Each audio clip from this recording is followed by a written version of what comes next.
Assalamualaikum warahmatullahi wabarakatuh. Selamat pagi Ibu Yuyun selaku dosen pengampu mata kuliah Bisnis Internasional MJ5F2. Selamat pagi juga teman-teman semua yang berbahagia. Pertama-tama, marilah kita panjatkan puja dan puji syukur atas kehadirat Allah Subhanahu wa taala, karena berkat rahmat dan hidayahnya kita semua dapat berkumpul secara virtual dalam kelas bisnis internasional ini. Tak lupa, sholawat serta salam kita haturkan kepada junjungan kita, Nabi Agung Muhammad SAW. Semoga kita semua mendapatkan syafaatnya di yaumil akhir nanti. Amin, amin ya robbal alamin. Perkenalkan, nama saya Sherly Rika Amelia, selaku moderator pada presentasi kali ini.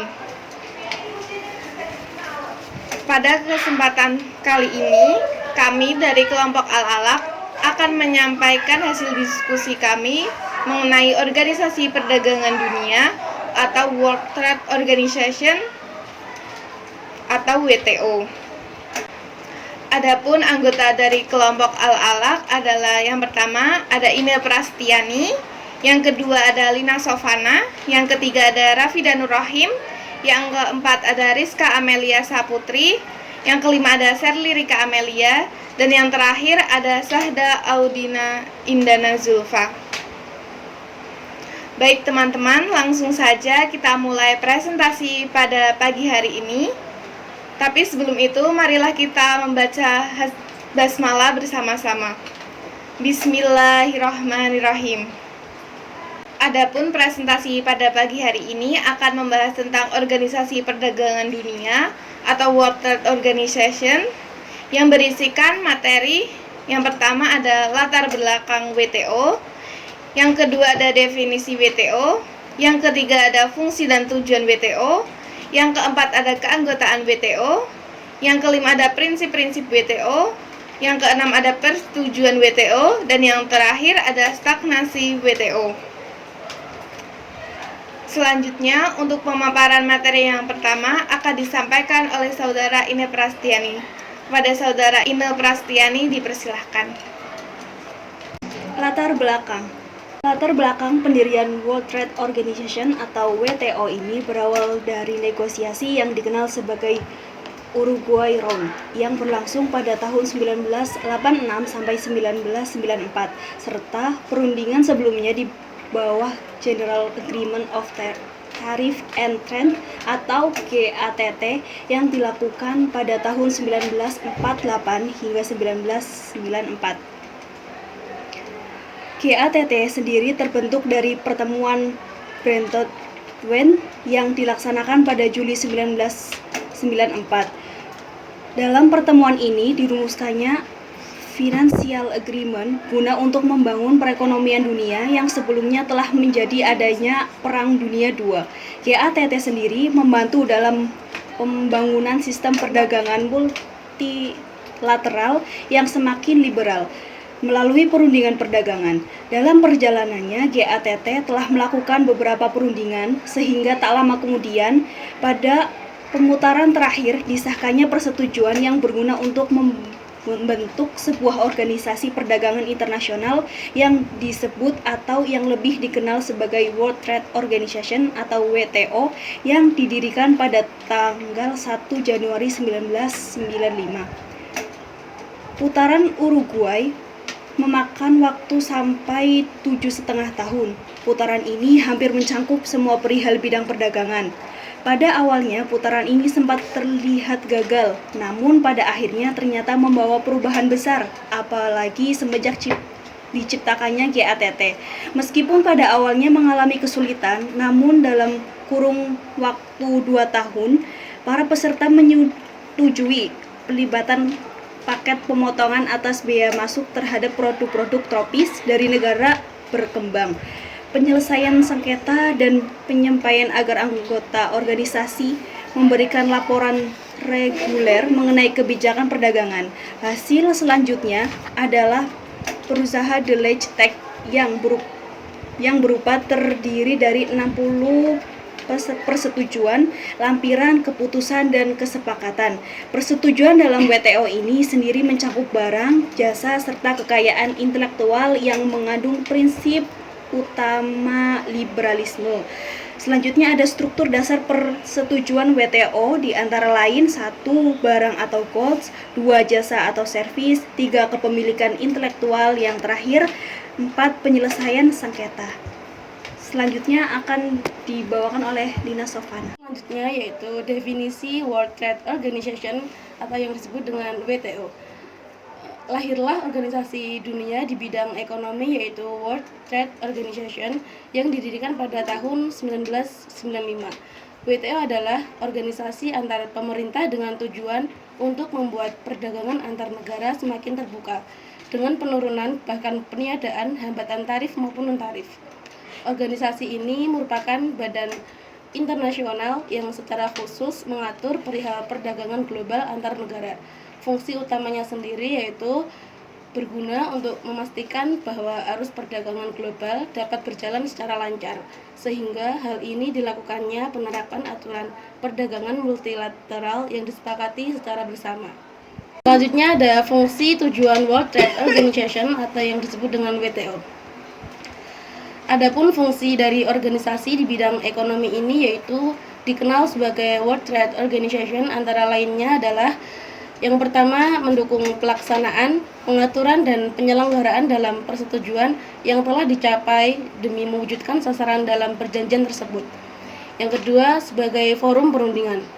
Yang ketiga, mengatur pelaksanaannya, ketentuan perihal penyelesaian sengketa perdagangan. Yang keempat, mengatur mekanisme peninjauan dalam kebijakan yang ada di bidang perdagangan. Yang kelima, membentuk kerangka yang berguna untuk menentukan kebijakan ekonomi global yang bekerja sama dengan Dana Moneter Internasional serta Bank Dunia. Materi selanjutnya akan dijelaskan oleh Rafida. Tujuan World Trade Organization atau WTO dapat terlihat dari fungsi-fungsi tersebut yang berguna untuk menafsirkan serta menjabarkan menuju ke hal yang lebih penting perihal multilateral trade agreement dan plurilateral trade agreement yang diantara lainnya termasuk dalam pengawasan pelaksanaan, penyelesaian sengketa, dan perbedaan pendapat mengenai perjanjian pada setiap anggota negara. WTO melakukan seperti adanya peninjauan atas implementasi perjanjian oleh setiap negara dan dapat menjatuhkan sanksi apabila jika sebuah negara melakukan pelanggaran terhadap ketentuan tentang perjanjian yang sudah disepakati. Selanjutnya adalah keanggotaan WTO. Keanggotaan WTO pada tahun 2016. WTO memiliki 164 anggota yang mewakili 99,5% populasi dunia dan 98% perdagangan dunia. Para anggotanya tidak hanya terdiri dari negara-negara berdaulat, tetapi juga meliputi wilayah kepabenaan, yaitu wilayah yang bebas mengatur hubungan dagang mereka sendiri. Contohnya, wilayah kepabeanan yang menjadi anggota WTO adalah Hong Kong, Tiongkok, Makau, Tiongkok, dan Tionghoa Taipei. Dalam bahasa sehari-hari disebut Taiwan. Selain itu, WTO juga memiliki kekhususannya sendiri dengan menerima Uni Eropa sebagai anggota. Pada saat yang sama, negara anggota Uni Eropa juga menjadi anggota WTO, sehingga setiap negara ini seolah memiliki keanggotaan ganda. Walaupun begitu, pada kenyataannya Komisi Eropa lah yang bertindak sebagai perantara Uni Eropa sekaligus semua negara anggotanya dalam pertemuan dan perundingan yang digelar di WTO. Terdapat dua cara bagi negara yang ingin bergabung dengan WTO. Cara yang pertama yakni disebut keanggotaan awal dengan bahasa Inggris original membership, hanya dapat digunakan oleh negara yang pernah bergabung dengan GATT 1947 dan Komunitas Eropa. Cara kedua adalah melalui prosedur eksesi seperti yang ditetapkan dalam pasal 12 Perjanjian WTO. Negara atau wilayah kepabeanan yang ingin bergabung harus menerima semua ketentuan perjanjian WTO dan perjanjian-perjanjian multilateral yang berada di bawahnya. Dan kemudian mereka harus melakukan perundingan eksesi yang mencoba menentukan kesesuaian undang-undang dan praktik dagang calon anggota dengan aturan WTO dan langkah yang dapat diambil untuk menyesuaikannya, serta konsesi akses pasar untuk perdagangan barang dan komitmen perdagangan jasa yang akan diambil oleh calon anggota. Selanjutnya, materi akan dibacakan oleh Rizka Amelia. Selanjutnya ada prinsip-prinsip dasar dalam WTO. Di dalam perkembangannya, WTO sendiri memiliki 5 prinsip-prinsip dasar. Di antara lainnya yaitu yang pertama, perlakuan yang adil untuk semua anggota. Prinsip ini diatur dalam pasal 1 GATT 1994 yang menyatakan bahwa persyaratan komitmen yang telah dibuat atau ditandatangani harus diperlakukan secara sama menyeluruh kepada semua negara anggota WTO atau asas non-diskriminasi secara tanpa bersyarat. Yang kedua ada pengikatan tarif. Prinsip ini diatur dalam pasal 2 GATT 1994 yang menyatakan bahwa setiap negara anggota GATT atau WTO harus memiliki daftar produk yang tingkat bea masuk atau tarifnya harus diikat. Yang ketiga ada perlakuan nasional. Prinsip yang diatur dalam pasal 3 GATT 1994 yang menyatakan bahwa persyaratan suatu negara tidak diperkenankan untuk memberlakukan diskriminasi antara produk impor dengan produk dalam negeri. Jenis-jenis tindakan yang dilarang berdasarkan ketentuan ini antara lain adalah seperti pungutan dalam negeri, undang-undang, peraturan, dan lainnya. Yang keempat, perlindungan hanya melalui tarif. Prinsip ini diatur dalam pasal 11 yang mensyaratkan agar bahwa perlindungan atas industri dalam negeri hanya diperkenankan melalui tarif. Menurut John J. Carter, yang dimaksud dengan tarif adalah pajak dikenakan atas barang yang diangkat dari sebuah kekuasaan politik ke suatu wilayah lain. Yang kelima, perlakuan khusus dan berbeda bagi negara-negara berkembang, special dan differential treatment for developing countries, SND. Selanjutnya materi akan disampaikan oleh Shirley Rika Amelia. Materi yang berikutnya adalah persetujuan World Trade Organization atau WTO. Hasil dari putaran Uruguay berupa the legal text terdiri dari sekitar 60 persetujuan, lampiran atau annexes, keputusan dan kesepakatan. Persetujuan dalam WTO mencangkup barang, jasa, dan kekayaan intelektual yang mengandung prinsip-prinsip utama liberalisasi. Struktur dasar persetujuan WTO meliputi yang pertama barang atau General Agreement on Tariff and Trade atau GATT, yang kedua ada jasa atau General Agreement on Trade and Services atau GATS.